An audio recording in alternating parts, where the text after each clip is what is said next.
A paz do Senhor para todos. A nossa lição de hoje é a lição de número 2 do terceiro trimestre do ano de 2022, que tem por título A Sutileza da Banalização da Graça. O texto áureo que se encontra em Efésios 2:8 nos diz: porque pela graça sois salvos, por meio da fé, e isso não vem de vós, é dom de Deus. A verdade prática: a graça de Deus não é barata. Ela requer arrependimento, novo comportamento, ou seja, nova vida em Cristo. Se queremos alcançar o céu, ser filhos de Deus, ser fiéis a Deus, nós temos que ser obedientes. Mudar o nosso comportamento. Assim que a pessoa resolve se converter, ser uma nova pessoa, é preciso mudar seu comportamento, seu modo de falar, seu modo de agir. Que a pessoa lá fora faz de tudo que não agrada a Deus. Eles são vícios, são adultérios, homicídios. Pessoa xinga, palavras torpes saem da sua boca. A partir do momento que se converte a Cristo, se torna uma nova pessoa. E depende da pessoa também a mudança. A pessoa tem que querer mudar. E Deus, Ele ajuda nessa mudança. A pessoa precisa arrepender-se de todos os atos passados, de todo o pecado, se quiser ser uma nova pessoa, se quiser ser fiel a Deus, alcançar o céu. É preciso. Não há salvação sem a graça de Deus. Esse favor imerecido prova que o ser humano não tem capacidade em si mesmo para salvar-se. Entretanto, a graça também não é uma licença para pecar, como infelizmente muitos fazem pensar. Atentemos para o ensino da Bíblia a respeito de tão importante assunto. O ser humano, a pessoa por si mesmo, é impossível se salvar. Depende da graça do Senhor. Isso tem o valor do sangue de Jesus, que foi derramado para que nós pudéssemos ter o direito de ser chamados filhos de Deus, de estarmos hoje na presença de Deus. Isso custou caro, custou o sangue do Filho de Deus, que é Jesus Cristo. E por amor ao ser humano, por amor ao homem, ele veio, se entregou, derramou o seu sangue para que nós tivéssemos vida. Vida eterna, vida com abundância. O advento da graça é a maior prova do amor de Deus pela humanidade. Ela é preciosa porque é uma iniciativa de Deus para salvar o homem pecador. Por isso, não podemos banalizá-la. Ela revela um alto preço que foi pago pelo nosso Senhor e Salvador Jesus Cristo. Por amor do homem, Deus, Ele entregou o seu próprio Filho para que nós pudéssemos ser salvos. Ao se afirmar que a graça é divina, se quer dizer que com isso a sua origem está inteiramente em Deus. Foi Ele quem quis agir com graça. O testemunho bíblico é que aprove a Deus salvar os homens. 1 Coríntios 1:21. Isso significa que a origem da graça, bem como a iniciativa da salvação, é ato de Deus. A graça, portanto, tem origem no céu. Ninguém pode salvar a si mesmo. Ninguém tem poder de se salvar. Somente pela graça do nosso Senhor. A graça é imerecida. A graça é um favor imerecido. Isso significa que ninguém merecia e nem tinha como recebê-la. De fato, a Escritura diz que não há justo nem um sequer. Romanos 3,10. Nossa justiça própria é como trapo de imundície. Isaías 64,6. A nossa condição antes de conhecermos a graça se assemelhava à de alguém que deve uma grande quantia e não tem com que pagar. Sem Deus nós não somos nada. Sem a graça de Deus nós não somos salvos. Somos salvos porque Deus nos ama. Deus ama o homem. E a graça é imerecida. A graça é um favor imerecido. Isso significa que ninguém neste mundo merecia e nem tinha como merecê-la. Mas Deus, pelo seu imenso amor por homem, Ele, com tua graça, nos salvou. Entregou o seu Filho para que nós fôssemos salvos por Ele. Uma das doutrinas mais definidas e claras nas Escrituras é a referente à queda do homem. O primeiro fato a ser observado é que Adão, o primeiro homem, foi criado como um ser moralmente livre, criado como um ser livre, livre-arbítrio, fazia o que queria. Deus não impedia Adão de fazer nada. Ele era um ser livre, podia escolher o que fazer. As Escrituras diz que Adão foi tentado. Gênesis 2, versículo 16 e 17. Deus o responsabilizou por sua desobediência. Ele foi tentado. Deus deixou ele livre para ele escolher que caminho seguir. O primeiro homem, portanto, de forma livre e voluntária, ele desobedeceu e pecou. Deus deu o jardim imenso, cheio de árvore, e falou com Adão: dessa árvore não vai comer. E Adão foi tentado, assim como hoje o inimigo nos tenta, né, a fazer algo, a desobedecer à vontade do Senhor. Isso depende de nós ceder ou não, pecar ou não. Por isso, o crente, o servo do Senhor, precisa estar sempre vigilante.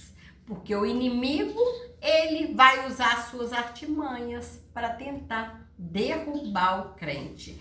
Devemos sempre ler, estudar a palavra do Senhor, meditar nessa palavra, se quisermos ser vitoriosos.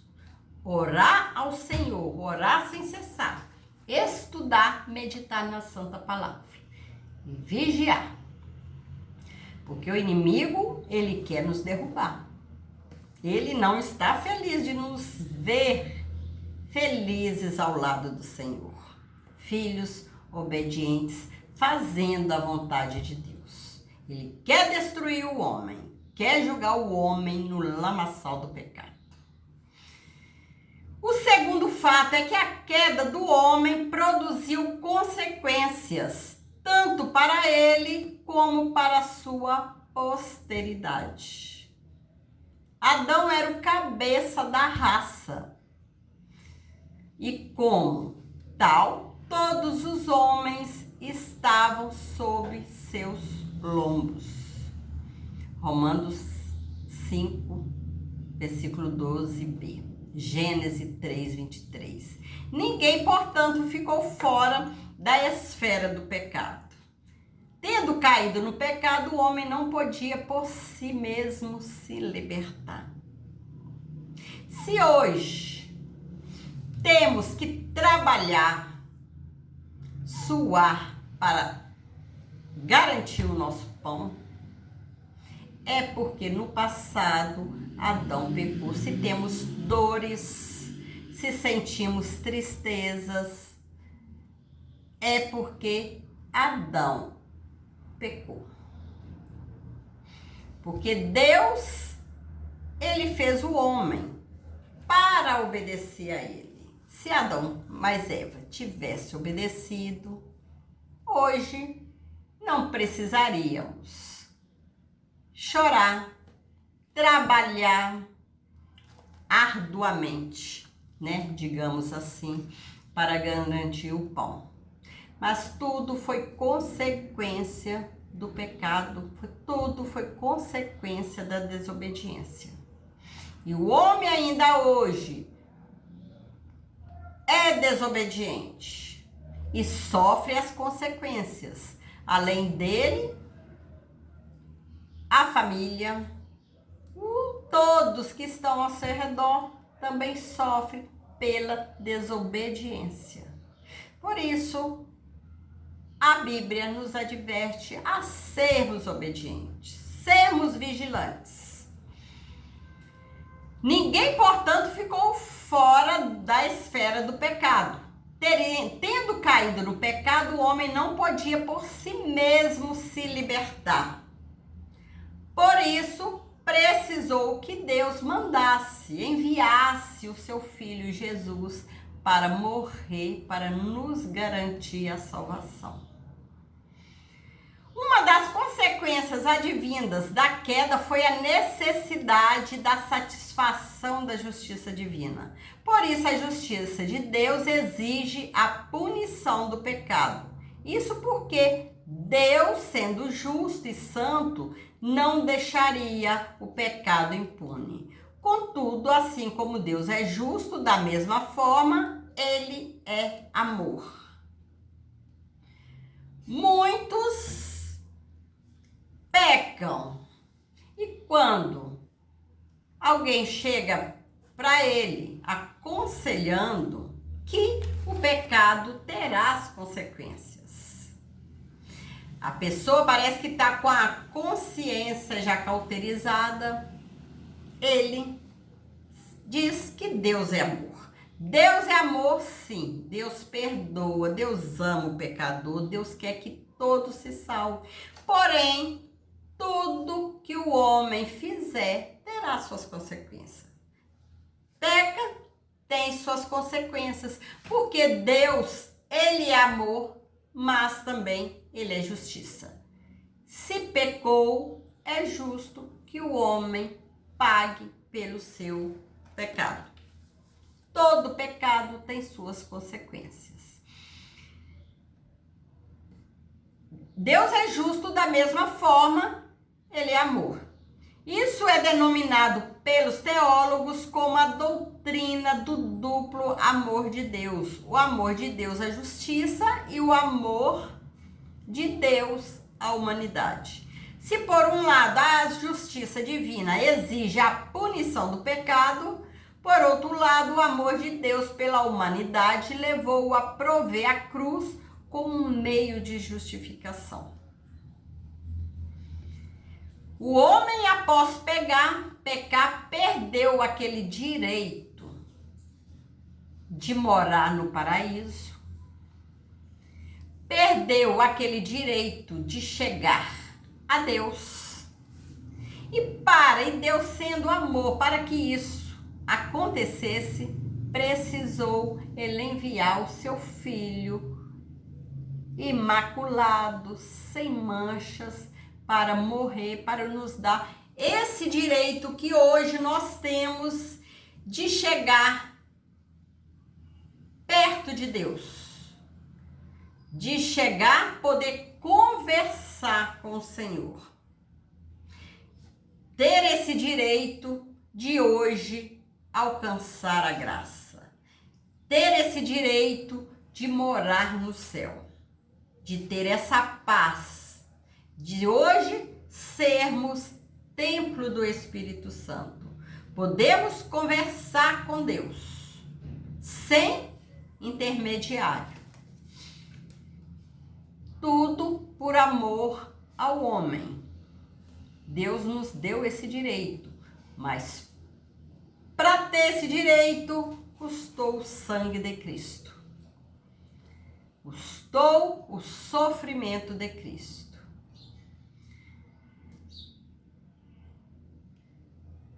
Em Cristo Jesus, portanto, Deus manifesta o seu grande amor pela humanidade e vê nele sua justiça satisfeita. As Escrituras afirmam que Deus quer salvar a todos. Deus não tem prazer de ver o homem pecar. Deus não tem prazer de ver o homem sofrer. Deus não tem prazer de ver o homem nas drogas, na prostituição, sendo escravizado pelo inimigo. Mas para que o homem seja salvo, ser liberto, o homem precisa dar um passo, que Deus deu o livre arbítrio. Deus fez o homem livre. O homem escolhe qual caminho seguir. Mas Deus, ele fica feliz quando o homem se arrepende dos seus pecados e chega até ele, querendo ser transformado. E Deus age na vida do homem. Em Cristo Jesus, porém, Deus manifesta o seu grande amor pela humanidade e vê nele sua justiça satisfeita. As Escrituras afirmam que Deus quer salvar todo homem. Deus ama todos os homens. Logo, o mais vil pecador, no lugar onde estiver, é amado por Deus. Por isso, precisa ser alcançado. Por mais terrível que seja o pecado, homicídio, adultério, vícios, drogas, Deus, ele tem amor por aquela pessoa. Ele quer salvar, libertar aquela vida das garras de Satanás. Mas para isso, o homem precisa dar o primeiro passo, para que Deus possa trabalhar na vida.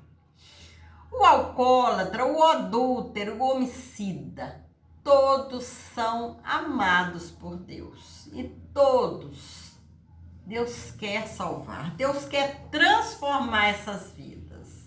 Basta o homem dar o primeiro passo.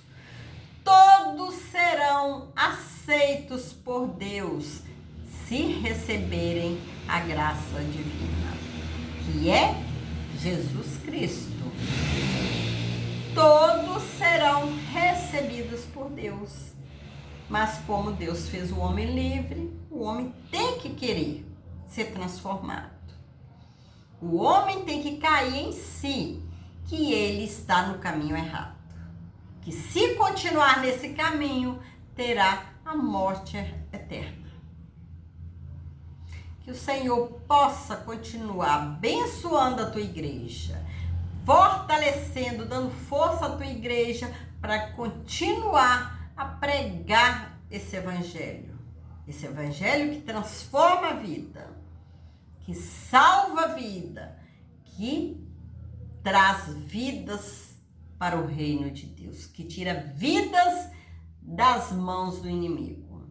Por isso, Satanás, ele usa várias formas de derrubar a igreja, porque ele sabe que a igreja com Cristo na frente, lá vai marchando, lá vai ganhando vidas para o reino de Deus. E ele não quer, mas o Senhor nosso Deus é forte e nos dá força para isso.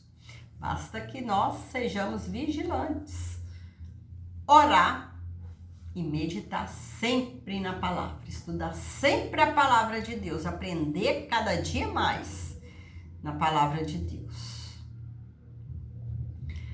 Essa graça é extensiva a todos os homens. Ela é universal. Contudo, essa graça não é universalista. Uma coisa não tem relação com a outra. O universalismo prega que todos, independente de credo, religião ou arrependimento ou comportamento, serão salvos. Isso prega universalista, que todos serão salvos, independente de credo, se crê ou não em Jesus, independente de religião ou arrependimento. Prega que todos serão salvos. Ao contrário, a graça é universal, porque é estendida a todos os homens. Todos os homens do mundo inteiro, de qualquer nação. A graça de Deus é estendida. E Deus deseja salvar o mundo inteiro. Todos que se arrependerem e confessarem a Cristo pode ser salvo. Basta querer. A graça é oferecida a todos. Contudo, só se torna eficaz na vida daquele que crê. A pessoa precisa crer que somente por meio de Jesus será salvo. Somente Jesus é o caminho que conduz o homem ao céu. Somente por Jesus o homem será salvo, será liberto. O homem precisa crer que Jesus é o único caminho. Jesus é o único que pode conduzir o homem ao céu. No contexto bíblico, a graça é uma necessidade de todos os homens. Por isso, ela é estendida a toda a humanidade. Deus, ele não fez o homem para sofrer. O sofrimento é consequência do pecado. Mas o Senhor, ele ajuda cada um. Ele conforta cada um. Mesmo os homens que hoje servem ao Senhor, muitos têm as consequências dos pecados anteriores. Mas Deus, ele dá força, ajuda cada um a passar por esses momentos de tribulação, esses momentos de tristeza, de luta, porque Deus é maravilhoso. Muitos não entendem porque confunde ira divina com raiva humana.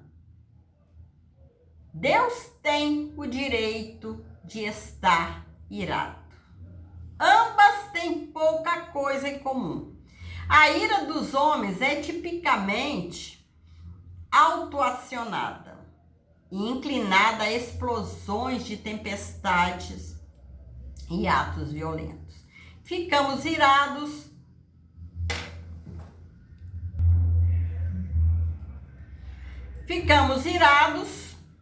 por havermos sido passados para trás, ser contrariados por outros, negligenciados ou enganados por alguém, né? É normal a gente ficar irado. Essa é a ira humana, não é a ira de Deus. Deus se ira porque a desobediência sempre resulta em autodestruição. Deus sabe. O homem tá cego, não vê isso. Sabe que o homem sendo desobediente, a consequência vai ser a autodestruição. ele já está se destruindo aos poucos. E Deus sabe disso. Que tipo de pai se sentaria e assistiria seu filho ferindo-se a si mesmo? Qual de nós, vendo nossos filhos indo para o caminho errado,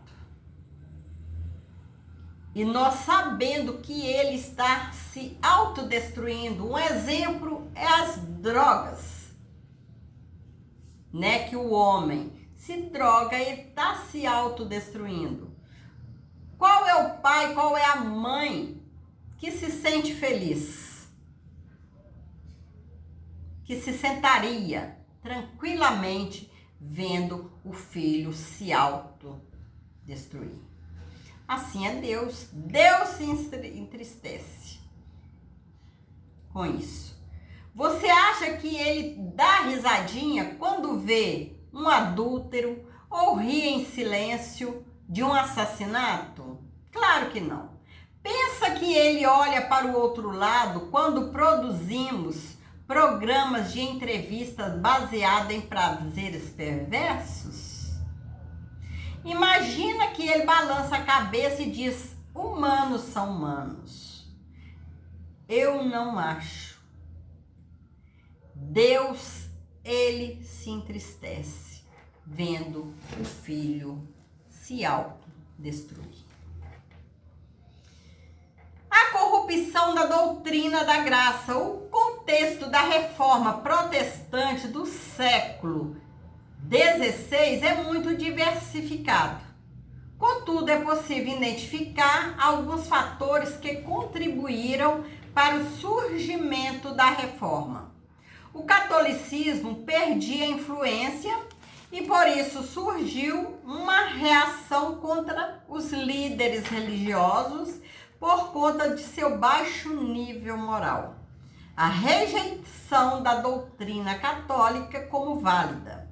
Um maior interesse pela educação, que deixa de ser um privilégio dos líderes católicos, e uma maior diversidade doutrinária.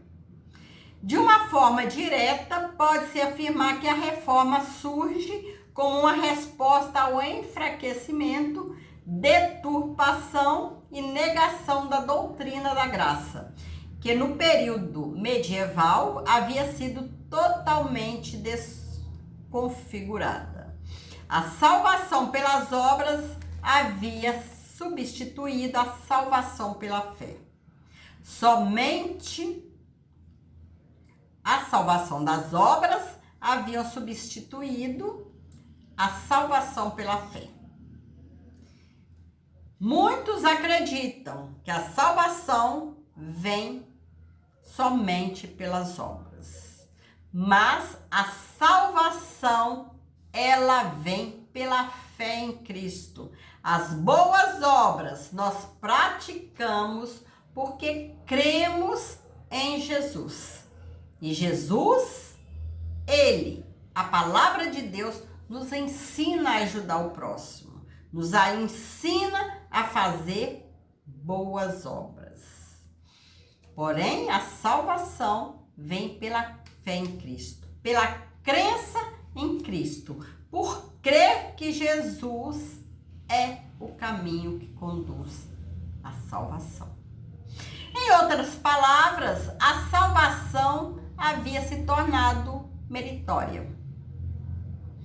Como foi observada, a reforma, portanto, surge como uma reação à corrupção doutrina da graça.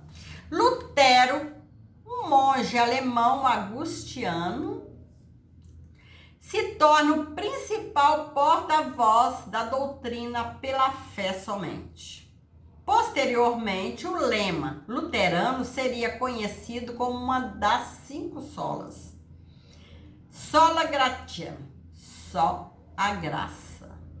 Os reformadores estavam também convictos de que somente através do retorno às escrituras e à doutrina da graça poderia ser restaurada. Foi por isso que lutaram. Foi por isso que sofreram e até mesmo morreram. A doutrina da graça não aceita misturas. É pela graça somente que somos salvos. Muitos morreram por causa do evangelho, por pregar a verdade. Mas com isso, o evangelho, ele foi crescendo e nós fomos alcançados pela graça do Senhor. Por isso nós devemos continuar pregando, falando o evangelho, falando de Jesus, angariando almas para o reino de Deus. E Deus é conosco. Deus, ele quer salvar o mundo inteiro. E vamos que vamos, porque já estamos na reta final. Jesus está voltando. Não há tempo de ficar olhando para trás. Não há tempo de ficar olhando para os lados. Que o Senhor, ele continua nos ajudando, continua nos dando força para permanecermos em pé, caminhando, pregando a palavra, dando testemunho que Jesus é o Senhor. A graça barateada. Há muito a expressão graça barata. Foi introduzida na literatura para expressar a vida cristã nominal ou mundanizada. De fato, o evangelho expresso por alguns ensinadores não reflete mais a graça. Parece que quanto mais crescem, menos influência os evangélicos estão causando à sociedade. Urge voltar para o evangelho da genuína graça de Deus. O evangelho, o homem, o cristão, o crente precisa pregar, precisa falar, precisa ensinar, mostrar que Jesus é o Salvador. Mas quem prega, o crente precisa viver, precisa praticar. Não basta pregar o evangelho, tem que viver o evangelho. Viver o que se fala, viver o que se prega, para que com isso ganhe vidas. Escrevendo aos Coríntios, o apóstolo da graça afirmou: vocês foram comprados por preço. Paulo foi um defensor do evangelho da graça.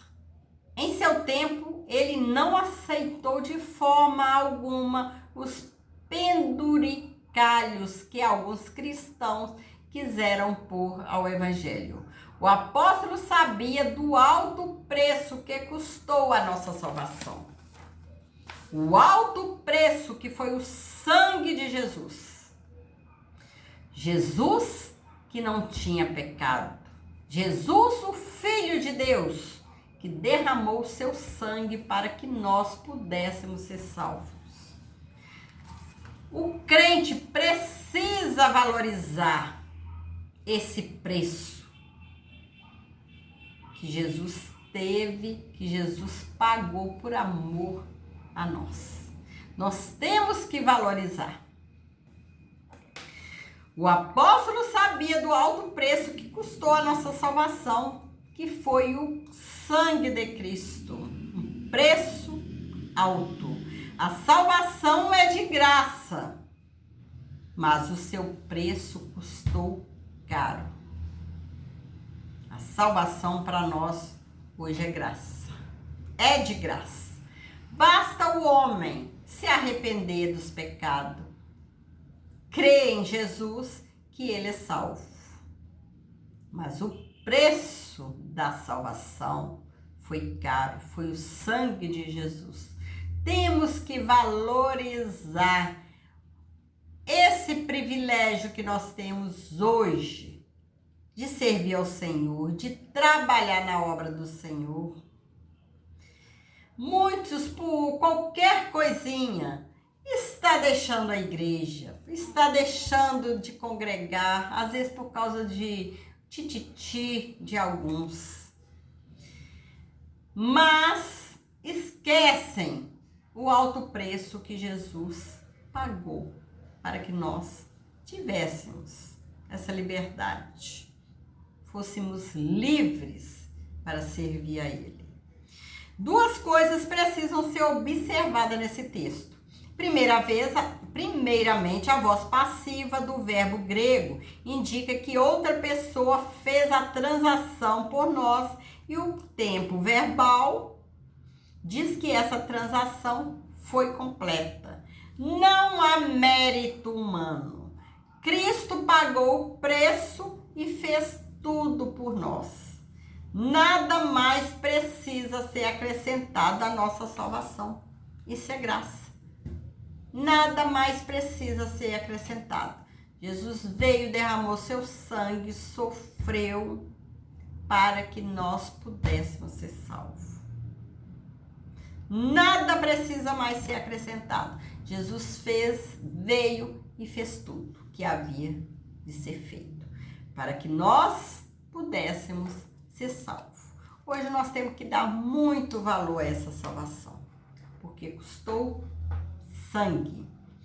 E essa salvação nos dará direito a ir para o céu, a ter vida eterna em Jesus. E muitos viram as costas para Jesus. Preferem as imundícias lá fora. No contexto contemporâneo, é preciso tomar cuidado com o barateamento da graça e priorizarmos o valor de tão grande doutrina cristã. O crente precisa estar sempre vigilante, que o inimigo, sutilmente, ele está querendo derrubar os homens que são salvos, os homens que crêem em Jesus. Ele está querendo derrubar a igreja, que somos nós. Tirar-nos da presença do Senhor. Mas Deus, Ele deixou a palavra santa para nós. Estudar, meditar, orar, jejuar, vigiar, para não cairmos nas armadilhas do inimigo. Porque muitos têm caído, e cair é difícil levantar. Só a misericórdia do Senhor. Que o homem, ao cair, muitos chegam a apostatar da fé. Que o Senhor possa ter misericórdia. E nós, que estamos de pé, vamos tomar cuidado, vigiar, para permanecermos em pé, servindo ao Senhor. Chegamos à conclusão da lição de hoje. Nessa lição partimos da necessidade de se compreender corretamente o que é a graça de Deus. Vimos como a graça de Deus é entendida em diferentes contextos. A Bíblia é sempre a régua através da qual qualquer entendimento da doutrina da graça precisa ser medido. Como verberou-a na Reforma, a Escritura continua ecoando em nossos dias. A salvação é somente pela graça. A salvação somente alcançamos se chegarmos, se crermos no Senhor Jesus. O homem precisa crer, precisa aceitar Jesus como sendo seu único Salvador, como sendo seu único caminho que conduz ao céu, que conduz a Deus. É preciso dar esse passo. Que o Senhor possa continuar abençoando cada um, que o Senhor possa continuar conosco. Fique com Jesus. Que Deus possa te abençoar poderosamente.